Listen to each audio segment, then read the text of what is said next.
नमस्कार. मी श्रीकांत वाटवे बोलतोय. मी माझ्या स्वित्झर्लंड ट्रिपबद्दलचे व्हिडिओज टाकायला आता सुरुवात केलेली आहे. आमचं जे स्वित्झर्लंडची टूर होती ती मुंबई टू झ्युरिक आणि झ्युरिकपासून सुरुवात होणार होती. ही सगळी जी टूर आहे ही समर्थ हॉलिडेज कोल्हापूरमधले आमचे मित्र रत्नदीप तोडकर यांनी प्लॅन करून दिलेली होती. त्यांनी आम्हाला 7 दिवसाचा स्वित्झर्लंडचा पास दिला होता. त्यामुळे स्वित्झर्लंडमध्ये कुठल्याही व्हेकलनं जे कार सोडा परंतु पब्लिक ट्रान्सपोर्टनं आम्हाला मूव्ह करता येत होतं. आम्हाला त्याचे पैसे द्यायला लागणार नव्हते. मग त्याप्रमाणे आम्ही मुंबईहून झ्युरिकला पोचलो आणि झ्युरिकला पोचल्यानंतर आम्हाला एक शॉक बसला पहिला असा की झ्युरिकला उतरल्यानंतर आमच्याकडे पास होता, त्यामुळे तिकीट काढायचा प्रश्न नव्हता. मग आम्ही इंटरलेकनला कसं जायचं विचारणा सगळी केली आणि त्यांनी सांगितलेल्या ट्रेनमध्ये आम्ही बसलो. ती बर्नला जाणारी ट्रेन आणि बर्नवरून पुढे जायचं. मग आम्ही त्या ट्रेनमध्ये बसलो. मी सामान ठेवत असताना कोणीतरी एक माणूस आला आणि माझ्या हँडबॅगेच्या शेजारी त्याची हँडबॅग ठेवली आणि उचलत असताना दोन्ही बॅगा घेऊन जायला लागला. मी त्याला म्हणलं, ओरडलो, अरे म्हणलं माझी बॅग घेऊन चाललायस तू, म्हणून मी त्याच्या मागं पळायला लागलो. तर तो गेटमधनं दोन्ही बॅगा घेऊन बाहेर पडला, त्याची आणि माझी, आणि तेवढ्यात ट्रेनचं गेट बंद झालं. मग मी दोघा तिघांना चौकशी केली. ते म्हणले की आता तो सापडणारही नाही आहे आणि काय म्हणजे मलाही समजेना काय करावं. मग पोलिसाला विचारलं तर पोलीस म्हणला आम्ही काही करू शकत नाही, मग तुम्हाला कंप्लेंट अमुक तमुक काय काय सांगितलं, पण तुम्हाला काही मिळेल असं वाटत नाही, पोलिसांना स्पष्ट सांगितलं. तरी एक स्विस माणूस माझ्याबरोबर पुढच्या स्टेशनवर बर्नला आला. आम्ही ऍक्च्युली पोलीस स्टेशनच्या आतमध्ये गेलो, सगळी कंप्लेंट, पासपोर्ट नंबर वगैरे सगळं दिलं. आम्हाला समजलं की तिथले पोलीस ह्यातलं काही करणार नाही आहेत. हे सगळे एकमेकाला माहीत असतं परंतु ते काही करत नाहीत. स्वित्झर्लंड हा सेफ देश नाही आहे. स्वित्झर्लंडमध्ये सुद्धा बॅग चोरणे, पाकिटमारी सगळं होतं. त्यामुळे उगा आपण स्वित्झर्लंडमध्ये स्वतःचं कौतुक किती करत असले तरी मी काय त्याच्याशी ॲग्री करणार नाही. म्हणजे आय एम नॉट हॅपी. मला काही फार स्वित्झर्लंडची सेक्युरिटी नामुक तमुक ते काय मला फार आवडलं नाही. बरं, मग तिथून आम्ही ट्रेन पकडून बर्नला गेलो. बर्नहून आम्ही बदलून इंटरलेकनला आलो. मग इंटरलेकनला आल्यानंतर तिथल्या स्टेशनवर आम्ही विचारलं की असं असं आमचं हॉटेल आहे, आम्हाला जायला कुठली बस लागेल. मग त्यांनी बस नंबर आणि कितव्या स्टॉपला उतरायचं ते सांगितलं. आम्ही हॉटेलवर गेलो. हॉटेलवर गेल्यानंतर तिथं त्यांनी सांगितलं की तुम्हाला चेक इन आम्ही 2:30-3 नंतर देऊ शकतो, तुम्ही आता लवकर आलाय. म्हणलं ठीक आहे, आम्ही बॅग्स ठेवतो आणि जरा फ्रेश होऊन आम्ही जवळपास कुठेतरी जाऊन येतो. मग आम्ही त्यांनाच विचारलं की आम्ही जवळपास जायचं असेल तर कुठं जाऊ. तर ते म्हणले की हार्डर कोलनला तुम्हाला चालत जाता येईल. मग आम्ही तिथनं हार्डर कोलनपर्यंत गेलो. हार्डर कोलन हा जस्ट आमचं जे हॉटेल होतं त्याच्यापासून थोडासा वर आहे, परंतु चांगल्यापैकी उंचीवर आहे. म्हणजे आम्हाला एक 20 मिनिटं चालत जायला लागली आणि मग तिथं आम्हाला फ्युनिक्युलर घ्यायला लागली. ती जी फ्युनिक्युलर आहे म्हणजे रेल्वे, थोडक्यात चढायची रेल्वे, ती स्टेअर केस म्हणजे आपल्या घरामध्ये जशी पायरी असती त्या पायरीसारखी केलेली आहे आणि ती 65 डिग्रीज म्हणजे 65 डिग्रीच्या तिरक्या कोणामध्ये वर जाते. मग आम्ही त्याचं तिकीट काढलं आणि वरती गेलो. वरती गेल्यानंतर आम्हाला तिथं खाली काच लावलेले प्लॅटफॉर्म मिळाले 2. मग त्याच्यावर एक दगडी काऊ ठेवलेली होती, त्याच्याबरोबर फोटो काढले. मग ते काच असल्यामुळे आम्हाला सगळं खालचं दिसत होतं. मग आमचे स्विस माउंटेन्स ज्याच्यावर उद्या नेक्स्ट डे आम्ही जाणार होतो ते सगळे दिसत होते. मग त्या सगळ्यांचे फोटो बिटो काढले आणि ते झाल्यानंतर मग आम्ही परत त्याच रोडनं खाली उतरलो. फक्त खाली उतरल्यानंतर हॉटेलकडे न जाता आम्ही रेल्वे स्टेशनला गेलो, ते जवळ होतं. रेल्वे स्टेशनला जाऊन दुसऱ्या दिवशी जे आम्ही जाणार होतो जॉंगफ्रूला, त्या जॉंगफ्रूजोला जाण्यासाठी कसं जायचं काय जायचं सगळी आम्ही चौकशी करून घेतली आणि मग चालत चालत चालत मेन मार्केटमध्ये यायला लागलो. इंटरलेकन हे काही फार मोठं गाव नाही आहे, त्यामुळं आम्ही चालायला लागल्यानंतर आम्हाला बस घ्यायला लागली थोडीशी आणि मग आम्हाला मध्ये गार्डन्स दिसल्या, सुंदर रोड्स आहेत, कुठेही असं बसायसाठी त्यांनी सोयी केलेल्या आहेत. एक ओपन मोठ्याच्या मोठं ग्राउंड आहे ज्याच्यावर त्यावेळेला हिरवळी होती आणि काही गार्डन्स केलेल्या होत्या. फूड स्टॉल्स आहेत. नंतर क्रुसाल हॉटेल आहे, जॉंगफ्रू हॉटेल आहे, जॅपनीज गार्डन आहे. यश चोप्रा तिथं बऱ्याच वेळा गेल्यामुळे यश चोप्राचा स्टॅच्यू तिथे आहे. नंतर पॅरिस चर्च आहे, ओल्ड टाउन आहे, नंतर जॉंगफ्रू रिजनल म्युझियम आहे. असं सगळे एक एक एक एक बघत त्याचे बरेच फोटो टाकलेत मी. हे सगळं बघत बघत आम्ही शिस्तीत आमच्या हॉटेलला वाटेत जेवण पॅक करून घेतलं कूपमध्ये आणि गेलो. दुसऱ्या दिवशी सकाळी आम्ही रूममधनं बाहेर पडलो ब्रेकफास्ट करून आणि इंटरलेकनच्या जो रेल्वे स्टेशन होतं जिथून आम्हाला जायचं होतं तिथं आलो. अर्थात येताना बसनं आलो आम्ही, कारण आम्हाला ते बसचा पास असल्यामुळे आम्हाला काही प्रॉब्लेम नव्हता. मग आम्ही आल्यानंतर आम्हाला चौकशी केल्याप्रमाणे 2 रस्ते होते जायला. मग आम्ही असं ठरवलं की एका रस्त्यानं जायचं आणि दुसऱ्या रस्त्यानं परत यायचं, म्हणजे आपल्याला दोन्ही रस्ते बघता येतील, म्हणजे दोन्हीकडचं सौंदर्य बघता येईल.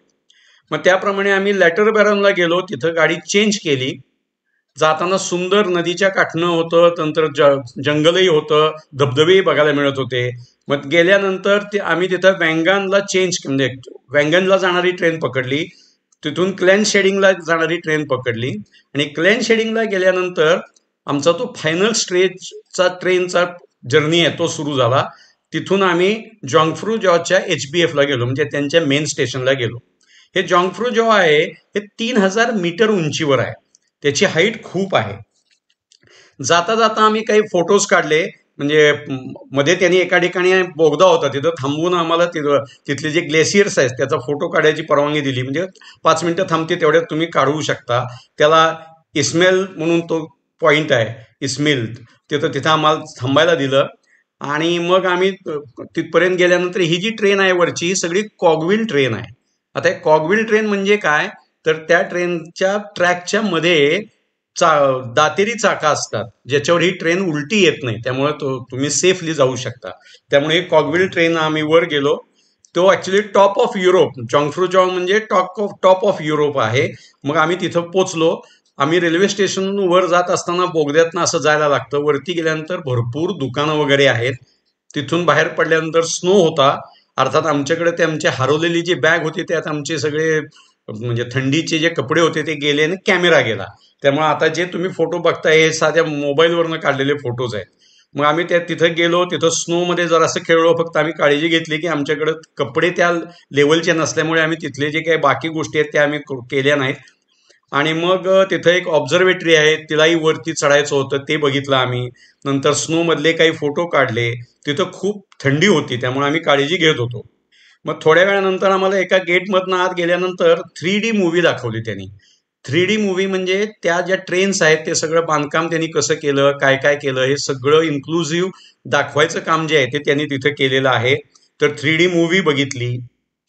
नंतर आम्ही मुव्हिंग वॉकवे, म्हणजे आपल्याकडे जसे एअरपोर्टवर उभं राहिल्यानंतर ऑटोमॅटिकली पुढं सरकत जातो तसे मुव्हिंग वॉकवे होते. मग ते वॉकवेवरनं जात असताना मला आईस स्कल्पचर्स बघायला मिळाली. मी बरेच फोटो टाकलेत. आईस स्कल्पचर्स आली, नंतर आईस विंडो आली. ते आईस विंडोमध्ये टॉप ऑफ युरोप आहे त्याचेही फोटो मी टाकलेले आहेत. नंतर तिथं साधारण आम्ही 4 ते 5 तास फिरत होतो आणि मग आम्ही परत निघालो. परत निघताना पुन्हा ज्या ट्रेन स्टेशनला उतरलो होतो तिथनं खाली आलो आणि क्लेनस्टेडिंगला आल्यानंतर मग आम्ही शिलथॉर्नकडची दुसरीकडची ट्रेन पकडून आम्ही खाली आलो. वाटेत आम्हाला एक इंडियन कपल भेटलं. त्यांनी आम्हाला सांगितलं की थंडरबेच फॉल्स म्हणून एक आहे, आपण तिथं जाऊया का. तर म्हणलं आपण जाऊ शकतो, आपल्याला काय पास त्यांच्याकडे होता ना आमच्याकडेही होता. मग आम्ही त्या फॉल्सला गेलो, कारण आमचं काय झालं होतं, शिलथॉर्न जे होतं जिथं जेम्स बॉन्ड शो वगैरे आहे ते नेमकं त्यांचं काम चालल्यामुळे बंद होतं, त्यामुळे आम्हाला तिकडचं जाता आलं नाही. मग आम्ही ह्या फॉल्सला गेलो. तिथं 20,000 लिटर पाणी पर सेकंद, म्हणजे वर जे काही बर्फ आहे त्या बर्फाचं कंटिन्युअस पाणी फ्लो होत असतं.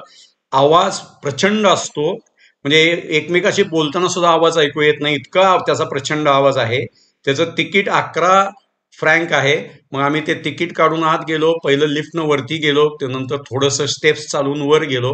हे सगळं बघितलं, फोटो काढले, खाली उतरलो आणि मग पुन्हा आम्ही आमच्या मेन गावात म्हणजे इंटरलेकनमध्ये येऊन जेवण घेऊन आम्ही घरी गेलो, म्हणजे रूमवर गेलो. मग रूमवर रेस्ट घेतली. दुसरा दिवस आम्हाला मोकळा होता. मग दुसऱ्या दिवशी आम्ही ठरवलं की आपण आता सेंट बीट्स केव्ह बघूया म्हणून. मग आम्ही काय केलं, सकाळी आमच्या बसवाल्याला विचारलं की कसं जायचं काय जायचं. मग त्यांना सांगितलं की तुमच्या हॉटेल समोरची बस पकडा आणि सेंट बीट्सच्या केव्हला जावा. मग आम्ही सेंट बीट्स केव्हमध्ये गेलो. ते जाताना आम्हाला गायी चरताना दिसत होत्या. एका साईडला लेक होता, एका साईडला डोंगर होता आणि त्याच्यामधनं हा रस्ता होता. आता त्या लाखो वर्षापूर्वीच्या सगळ्या ज्या केव्ज आहेत त्या लाखो वर्षापूर्वीच्या आहेत. मग तिथं गेल्यानंतर आम्हाला लाकडी झिगझॅग रस्त्यानं वरती जायला लागलं.